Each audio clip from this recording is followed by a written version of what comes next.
Extracurricular activities. What's the right age to give your child their first firearm? And other questions by Midoriya Hazashi. Written by ohshiddlesticks. Read by My Lost and Found. Summary. When Izuku was 6, Hazashi gave him a gun. Now, he wasn't an irresponsible father. What he was a loving vigilante father who just wanted to provide his son with the best chance at his dreams. Midoriya Izuku has 2 loving vigilante parents who just want the best for him. When he gets a quirk, this leaves him with a few unexplainable skill sets. Midoriya Hazashi, sometimes known as the vigilante Dragonfly, loved his wife and son more than anything. His wife, Inko, was his partner in crime, his wonderful daylily. His son, Izuku, had such strong aspirations of being a hero that Hazashi admired them, despite being on the other side of the law himself. When Izuku was 4, the doctors told his parents he was quirkless. Hazashi refused to call it a diagnosis, because quirklessness is not a disease, Izuku, and don't let anybody treat you like it is. Izuku wouldn't listen, but Hazashi didn't know that. Izuku's heroic dreams hadn't faltered even once since the discovery of his lack of a quirk, and Hazashi decided he would do his best to make sure they never did. He was a realist, though. He knew that for his son to make it in the world of heroics, he would need to work harder than anyone else for the people to see him even close to the same level as his peers. When Izuku was 6, Hazashi gave him a gun. Now, he wasn't an irresponsible father. What he was just a loving vigilante father who just wanted to provide his son with the best chance at his dreams that he could give, and he would need to supplement his physical capabilities with some sort of weapon to do so. Guns were largely defunct in Japan, unless you had a quirk that used them, like Pro Hero Snipe. But Hazashi used them often in his work as a vigilante, since Fire Breath was far too flashy and recognizable of a quirk, despite the fact that it was fairly common. Gun licenses had become a thing of the past, and firearms were allowed for civilian ownership, unless said weapons were created by a hero support company, or the civilian was a minor or a criminal. Hazashi was technically a criminal, and his son was definitely a minor, but the government didn't need to know that, did they? After all, he was just everyday businessman Midoriya Hazashi, and although he planned on gifting his son more than a few guns, he was still the owner on paper that he burned, so the guns he could use as a vigilante couldn't be traced back to him. Fire Breath was a useful quirk sometimes. Now, Izuku, before I hand this to you, I'm going to tell you 4 very important rules, he said, pistol in hand. Rule number 1, always assume the firearm is loaded. Rule number 2, don't point it at anything you aren't willing to destroy. Rule number 3, keep your finger off the trigger until you're ready to fire. And rule number 4, always know what your target is and what's behind it. You got that? How about you repeat it for me? His son mumbled the rest of the rules back to him, and Hazashi beamed with pride. Izuku beamed back, his smile being one of the traits he had inherited from his father. All right, now, here is how you load this magazine. The night before Izuku's 9th birthday, Inko's husband was apprehended by the pro-hero Endeavor. His guns had been emptied of bullets from a fight, and his quirk wouldn't do anything against someone with a heat tolerance as high as the hero's. Though Hazashi burned bright, Endeavor burned hotter, and the pro-hero's flames had overpowered Hazashi, covering his body in second-degree burns for the first time in his life. Inko told her son that his father was on a business trip to America. She could tell he didn't believe her. Izuku opened his gifts, leaving his father's for last. Hisashi's favorite pistol, cold gray metal etched with swirling designs in an iridescent green. Although she and Hisashi had always attempted to keep their vigilante activities as far away from their son to keep him safe, she still found him crying on the sofa and holding an empty magazine while watching the news of the vigilante Dragonfly's capture. She knew he had always been perceptive, and the scene would have looked funny to anyone else, but she just broke down herself and held her baby close. A week later, her son came to her. "Mama, I miss Dad. Do you think we could keep doing his training? I always did it with him, and now I can't because he's not here." Inko stopped her son before he could fall into one of his infamous mumble sprees, even if this one was much more depressing than his usual quirk rambles. "Of course, sweetie," she said, wrapping him in a hug. "We could do other things too, if you like. Stealth and endurance, maybe parkour." Her son gave her a real smile, his Hisashi smile, for the first time since her husband had been caught. Midoriya Inko, former vigilante alias Daylily, packed away her crime-fighting gear and set out to be the best mother she could for her son. It was a few years later, and Izuku was sort of definitely freaking out. There was a lot going on in his head, and about 80% of it was adrenaline. He'd been told to jump off a roof. What the fuck, Kachan? Got attacked by a villain, got his heart broken by the hero he and his father had always admired, attacked the previous villain to save Kachan. He'd gone for the eyes, just like his father had taught him. Had been offered a quirk? And how, exactly, was he supposed to explain this to his mom? Being blunt was probably easiest, he reasoned. He slung his backpack on the floor, still a little goopy from the attack earlier. Then he went into the kitchen to talk.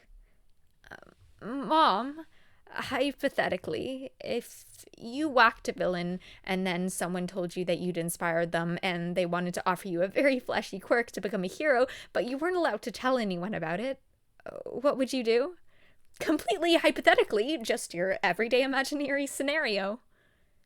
When he turned, he saw his mom had gone white as a sheet. "I would be very concerned, since the only person who can transfer quirks that I've ever heard of is an underground boogeyman called All for One." Izuku ran the math. All for one, one for all for one, and one for all had to be connected somehow. After all, are you telling me All Might is somehow the underground boogeyman? All Might? After an enlightening conversation, a few days later, where Izuku had to figure out a way to explain to All Might how he'd heard of a man who could give away quirks without getting his mom arrested, or telling the hero that he'd broken his trust. Being a complete fanboy can explain quite a few things away, apparently. He had another completely hypothetical conversation with his mom. Mom asking for a friend.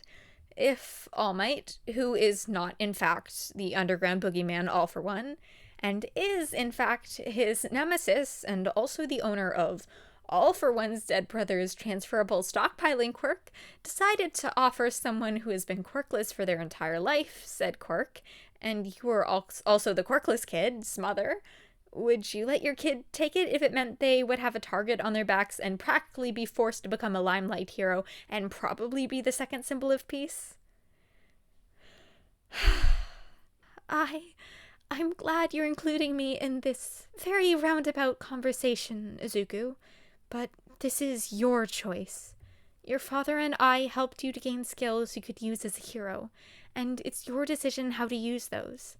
whether that's underground or limelight. I'll always be at least a little worried for you because I care about you, but I understand the dangers of heroics, and I know you do too. I think you could do it quirkless if you wanted, but I also know how you've always wanted a quirk. Mom, you're supposed to play along. Don't you know about plausible deniability? But being serious, I think I will take up All Might's offer, even if it does put a target on my back, because I've always wanted to save people, and as much as I hate to admit it, having a quirk would make it a lot easier. Plus, I could become an advocate for the quirkless community, because you and I both know they wouldn't give a quirkless hero a platform if Japan depended on it. His mother cut off his ramblings with a kiss on his forehead. I'm proud of you, Izuku. Now, if you're going to be training to become a limelight hero, we should probably cut back on the underground skills and build you up a new repertoire around strength rather than speed and stealth. Don't you think? Oh yeah! All Might gave me a training regimen and a meal plan too, and there's a whole lot more I've been doing. Apparently the quirk will blow my body to pieces if I'm not strong enough, and he wants to give it to me by UA's entrance exam, which means I think I'm gonna have to stop underground training completely so I don't hurt myself. Izuku frowned. He'd miss his parents' training, but this was a chance for new beginnings, and he'd make the best of it. By month 3, his guns had grown dusty on the shelf. By month 5, he'd packed them away in the gun safe, hidden under a trapdoor in the living room. By month 8, his mom could tell where he was walking by hearing his footsteps. And by month 10, he'd tripped far too often while trying to gauge what parkour skills he had left. His new, muscular body feeling so different to maneuver than his previous lean build. Throughout his training with All Might, he could almost feel his whole skill set oxidizing without the constant polishing he was giving it before. It was all worth it, though, he thought, as he felt One for All thrum under his veins for the first time. Shota had been teaching for a good couple of years before his Hell class came along. Hisashi would tell anyone that he loved them, but he was obviously lying. And he'd never had a student that confused him more than Midoriya Izuku. He had stared down villains like he'd been taught how to, despite their first encounter with the League happening only a week into the school year. He was far more perceptive than any of Shota's students had ever been, but he didn't know how to speak to other kids his age, as if he'd been bullied. He knew hero sign language and could speak in nearly fluent underground code, but knew only slightly more English than the average student his age. He had no control over his quirk, as if he'd never gone to counseling, despite its strength, wrote analysis that Shota could never let Nezu see, and All Might himself was taking a personal interest in the kid. Strangest of all, this kid that moved and acted almost like an underground pro had one of the flashiest quirks Shota had ever seen, and wanted to be a limelight hero.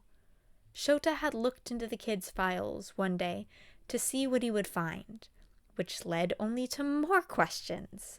There wasn't a name listed under father anywhere in the files, which was strange, since he was sure the boy had mentioned his dad in class before, and the emergency contacts were Yagi Toshinori and Bakugo Mitsuki.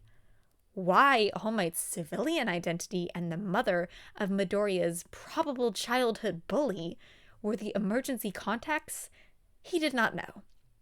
Plus, Shota had met Midoriya Inko during the dorm meetings. As far as he could tell, she was a run-of-the-mill, normal mother. She wouldn't have made it over 20 years as a wanted vigilante if she was that easily caught. Her contacts in the underground had erased any mention of Hisashi from their family files as soon as he was arrested. But Shota had no way of knowing that. So where did the problem child get those skills? There wasn't any logical conclusions, and Shota was frustrated beyond belief. He'd asked his husband for his thoughts, and Hasashi had called him a conspiracy theorist. But Shota could tell that the other man was just as confused as he was. Snipe was excited, but a little terrified too. It was time for Aizawa's now second-year Hell class to start weapons training. Though most Limelight heroes went with quirk-related support items, like Kaminari's sharpshooter gear, there were always a few heroes that used mundane weaponry. Midnight and her whip, for instance. It was more common for underground heroes to use weapons, and even though only Shinso had concrete aspirations of going underground, all the students still had to become proficient in at least one style they offered. Gym Gamma was filled with pros and former pros, each at their own station. Snipe would be teaching guns in the connected gallery, while Midnight would be teaching whips, chains, and ropes, probably with more innuendo than strictly necessary. Eraserhead begged out, claiming he had more than enough of his hands filled trying to keep his class alive without teaching Shinso his capture scarf. Hawks was teaching sword fighting, and Takashi was teaching staffs. Mr. Brave had been brought in to teach spears, and Knuckle Duster, well, that one was pretty self-explanatory. Other weapons like bows, throwing knives, hammers, and tasers were all available. All in all, it was pretty impressive range. Since guns were so commonly overlooked in Hero Society because they didn't meld all that seamlessly with most offensive quirks, Snipe never usually had that many students in his group. He certainly wasn't expecting any of these students to be learning from him, when they all already had created their own fighting styles out of necessity. So he was surprised when Aizawa's main problem child was pulling two of his classmates over to his little station outside of the range. I know cannons are your thing, Yamamomo, but they're incredibly impractical. You have to use up so many lipids to make them and, kind of flash everyone, which can't be very comfortable. But if you make a gun, it'll only take around 2 seconds, and that's just to load and shoot. You could actually probably make it with a magazine preloaded, and then shoot from there, but that would probably be really dangerous if it discharged while you're making it, but... The boy started rambling under his breath, seemingly without noticing. Yaoyorozu let him go on for about 30 seconds before cutting him off. Okay, I can see why you want me to do this, but what about Uraraka? Midoriya shrugged. I thought this would be useful for her because she's a short-ranged fighter and already proficient in martial arts, but I think she's mainly doing it for the aesthetic. Uraraka only smiled at the other girl. It was a little creepy. And yourself, Midoriya? Snipe cut in before the boy could respond. In hindsight, he really shouldn't have. All right, you three on my class for this workshop? The group nodded. Great. Since I've been working here at UA, y'all are going to be learning under me for the next term. Any of y'all shoot a gun before? Midoriya raised his hand. Snipe honestly didn't know whether to be surprised or not. Yaoyorozu looked at the boy in thinly disguised horror. Alrighty. I reckon you know the 4 basic rules to using a firearm. The boy nodded. Always assume the firearm is loaded, don't put it at anything you aren't willing to destroy, keep your finger off the trigger until you're ready to fire, and always know what your target is and what's behind it. He practically recited it all in one breath. Heavens to Betsy, you really know your stuff, huh? Yeah. He smiled sheepishly. My dad taught me to shoot when I was younger. Aizawa turned and started walking towards them when he heard that. Snipe was confused for a second, then remembered Yamada saying something about his husband's conspiracies about the kid's home life.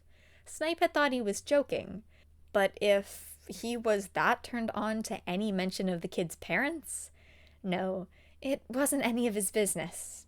He'd just keep his mind on track. Well, I'll be. You want to give shooting a go? Show the girls how it's done? I'll stop if you start doing anything dangerous. Pick whatever you like. I've got lit 5-round magazines. You can use the rubber bullets if you want, but it'll be easier to judge how advanced you are with the real ones. Oh, okay. The green-haired boy walked into the range and pulled out hearing and eye protection, without even having to be prompted. Snipe felt proud. Picked up a basic 9mm pistol off the table, checked it over, and loaded a magazine full of real bullets with ease only seen in a practiced few since the dawn of quirks. Well, I'll be damned, thought Snipe, as the kid clicked the magazine into place. Fire all 5 rounds, young'un, and let's see how you do. The boy got himself situated, then clicked off the safety, pulled back the slide, aimed, and fired the 5 shots as fast as anything. He took a deep breath, clicked the safety back on, and took out the magazine, checking the chamber for casings before placing the pistol and his hearing protection back on the table. He cranked the target forward and pulled it off the carrier. Midoriya walked outside with Snape before handing him the target.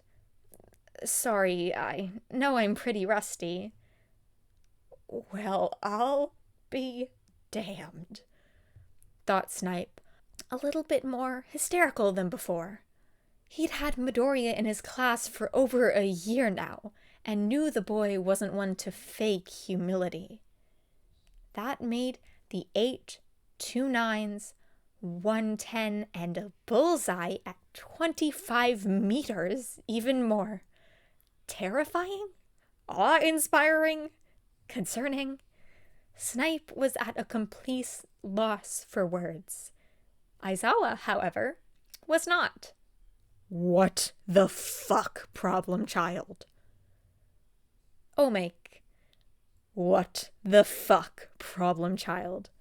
Shota was around 90% sure he was going insane. First, his problem child completely befuddled him with his demeanor. Then he had a mysterious dad that may or may not exist. And now said dad turns out to have taught him how to shoot a pistol really damn well, despite them being practically non-existent for over 200 years. He was getting to the bottom of this. Kid, I've seen your files. I know there isn't a father in there. Well, there wouldn't be, the boy said, furrowing his brows. We took him off all of our papers when they put him in jail, so the villains couldn't come looking for revenge. Yaoyorozu stifled a scandalized gasp. Shota was about to copy her. Once again, what the fuck, problem child? Oh, you don't know? Know what? My father, Hazashi Midoriya, he's the vigilante Dragonfly. It isn't really a secret. There's a reason why I hate Endeavor so much beyond how he treats Todoroki. Your Dragonfly? Now that he thought about it, it made a lot of sense. He'd worked with Dragonfly and Daylily at the start of his career, until 6 or so years ago, when the man had been caught, and the woman had retired soon after. However, he was going to need an hour or two to scream into his scarf, and probably a good few fingers off the expensive whiskey Hazashi kept on the high shelf to process this. He walked off to get himself exactly that. One good thing to come of this is that he would win the bet with Miss Joke. She was convinced that the wife Dragonfly, Midoriya Hazashi, had always rambled about. Another habit he should have caught, goddammit, was Daylily. He just waxed poetically about her whenever she was with them on patrol to fluster her. Turns out his wife was just a mild-mannered nurse, Midoriya Inko. What a small world. Yeah, totally just a mild-mannered nurse. Yeah. You go, Shota. You go.